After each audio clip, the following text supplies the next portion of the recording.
Good afternoon. We are super excited to be with you today. We're downtown Lancaster and we are with Boostpoint. I'm going to introduce you to Sam Beiler.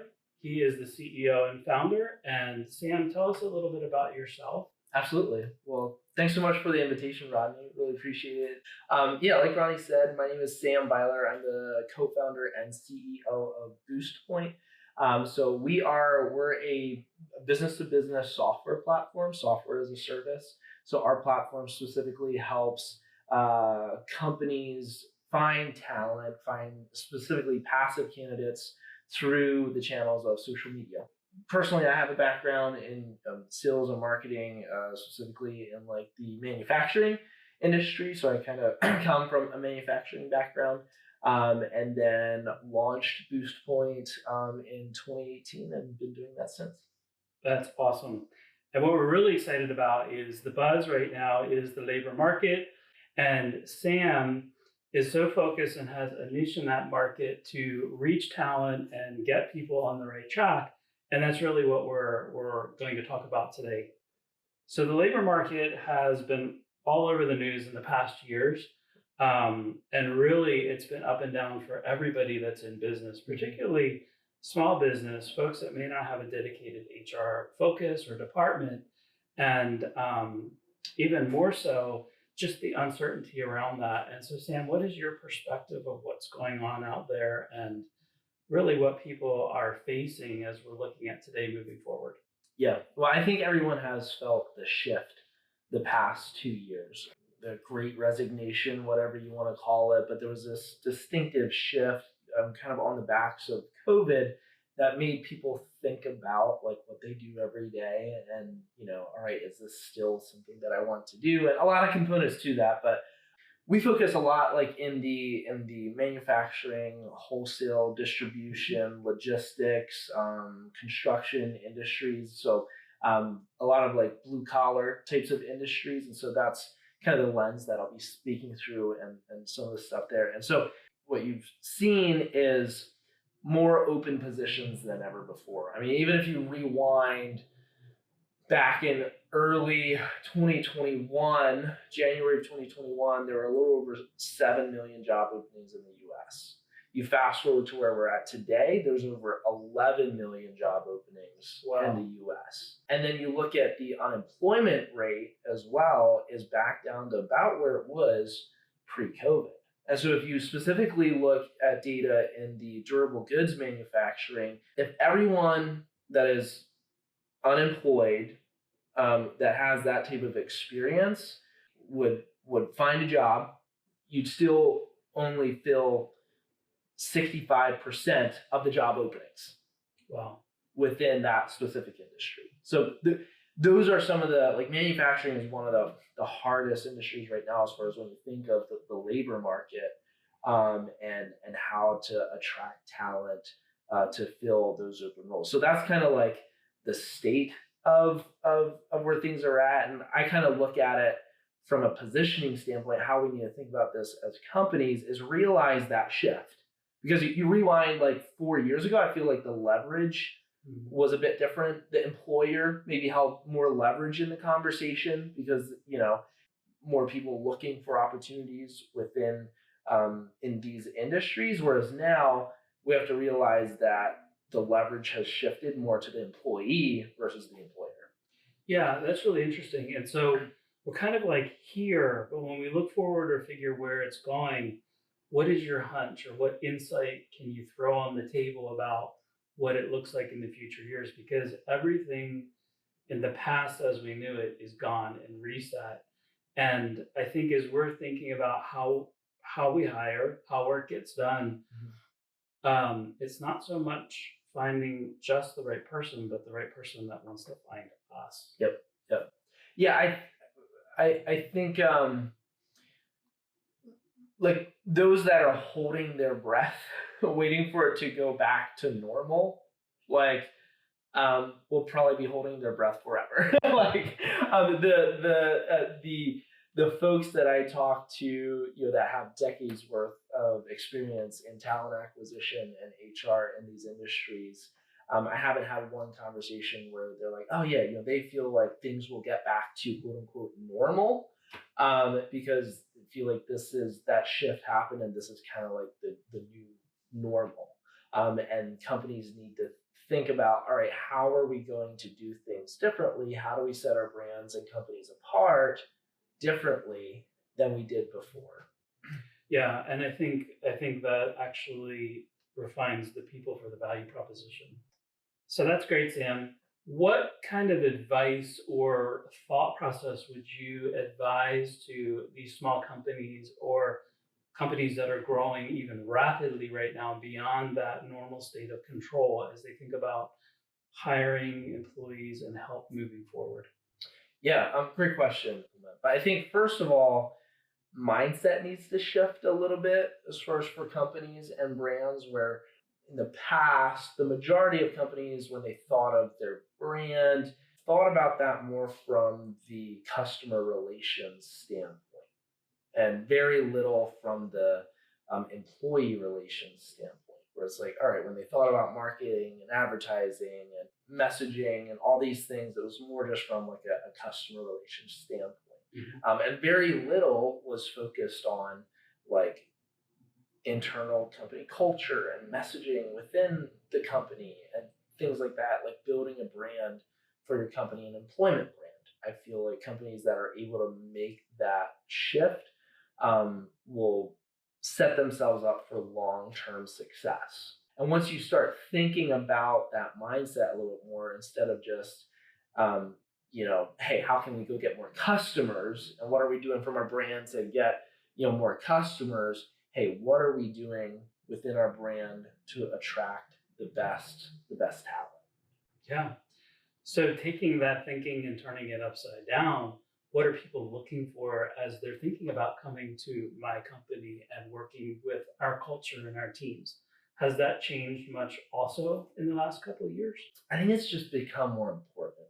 Yeah. I think what people value as a whole has still remained relatively similar to the core. Like, people want to be a part of something that's bigger than themselves. People want to feel like they're contributing to a bigger purpose. What's the mission and the purpose of your organization, and how can you connect people to that, instead of just giving people an opportunity to make a couple bucks, to make a living. I mean, that's important. Like, money still matters. Like, you need to check. To me, those are the basic like boxes that you need to check. You need to pay competitive wages, have competitive benefits, and things like that. But like, going deeper, like, what do people really want? They really want to be a part of something. And then also just like the internal culture within your organization. Like, think about that. Walk through your facility and talk to people with that in mind. Like, hey, what type of culture is here? Like, what's the personality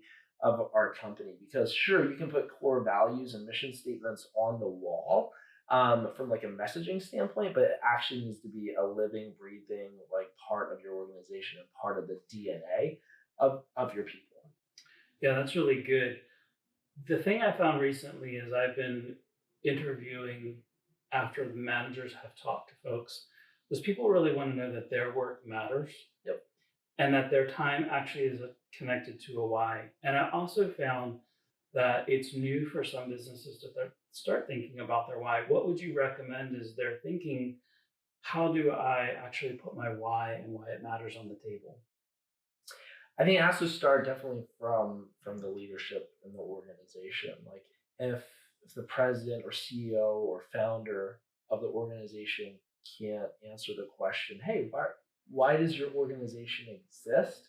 You're not going to find the answer from anyone of your team. Or if you do find an answer, it's going to be everywhere, a broad spectrum. So I think, first of all, it's understanding that from a leadership and ownership perspective. Like, hey, what is our purpose? Like, what are we really about as an organization? And doing some soul searching, you might say, for your organization.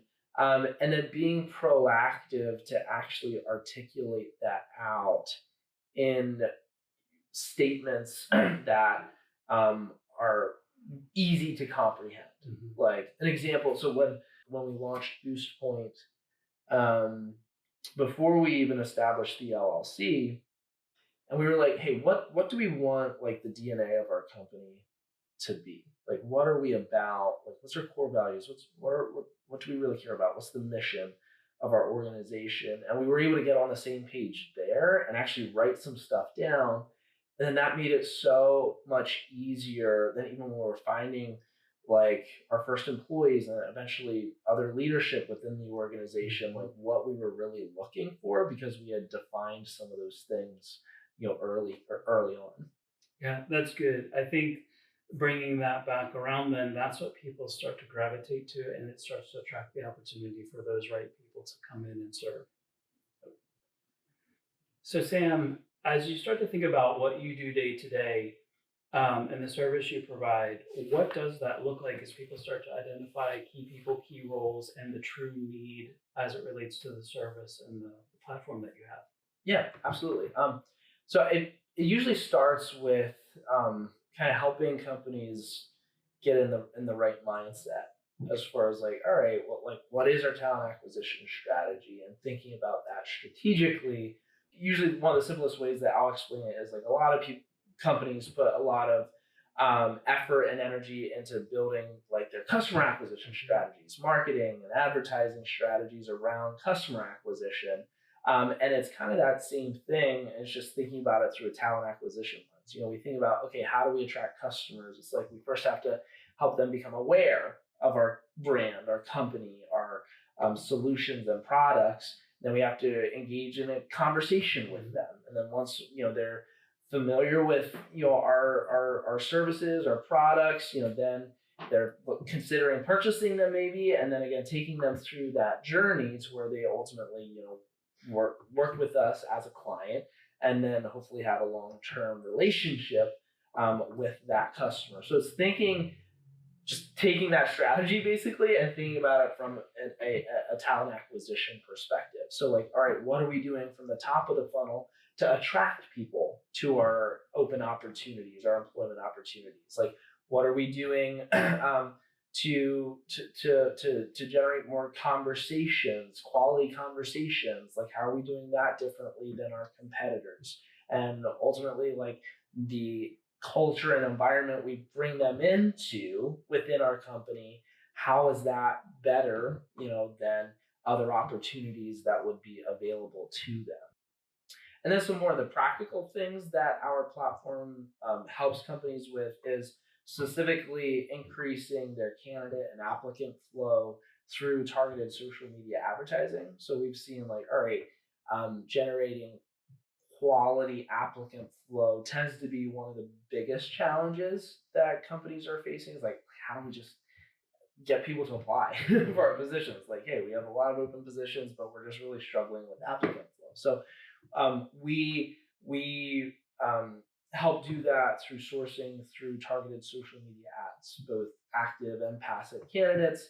Our platform has a specific way of easily doing that for HR and recruiting teams. And then secondarily, also helping with the communication side, we found messaging, like text messaging, being the best communication method for communicating with candidates through the applicant journey. Whereas a lot of companies historically, they've still just used, phone calls and email correspondence back and forth with candidates. And the reality is, people rarely check their email anymore, not very responsive.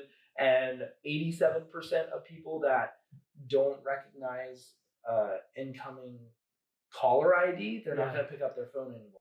Our platform, the specific features of it is, helping you source through targeted social media advertising, and then helping you automatically connect with applicants through the power of text messaging. So at a high level, there's a shift in thinking about how we actually want to say the things that we need and the requirements of what we do. Just wondering, as people start to really think about and refine through the lens of what you've presented, what does that look like? Like, how do I get started? How do I build that out into a simple task list and then take that from there and make it actionable? Yeah, I love that question. I'm a firm believer of like don't overcomplicate things, especially HR. Like there tends to be a bit more of a breakdown as far as like processes and stuff Hmm. like that. Like what's standard procedures and stuff. It's more of just hey, we have an open position. See if we can get some people like to apply. But like look at strategically through that process, just like you process a lot of other components of your business. Whether you're manufacturing or sales or stuff like that. It's like all right, built repeatable processes. Like think about your HR and your recruiting tactics in the same way. What are the specific, problems within that process? If you're, once you map that out, it's like, hey, is identifying candidates your biggest problem? Like, what are ways that you can solve that specifically? Or maybe you're getting a lot of candidates, but you're not getting any hires. All right, is it people aren't showing up for interviews, or once people see the opportunity, it's like, that's not enough of pay, but being able to identify those things after you really set up a process. Yeah, so good. So good. Sam, thanks so much for the time. In closing, how can people get more information? This is good. And I know there's a lot of resources and even on your website. Do you want to share a little more about that? Absolutely. Yeah. Thanks for the opportunity, Rodney. Yeah. So boostpoint.com is the best place to reach out and find out more about what we do. We have a lot of educational content as well on our website through articles and videos, just where we get in depth to even more of these, conversations similar to this and tactics and strategies that can help you in your talent acquisition efforts. So feel free to hit boostpoint.com and look those up or reach out. But Rodney, thanks so much for this opportunity. I really enjoy it. Yeah, and thank you, Sam. Check it out. And thanks for joining us today. And we look forward to the next time. Thank you.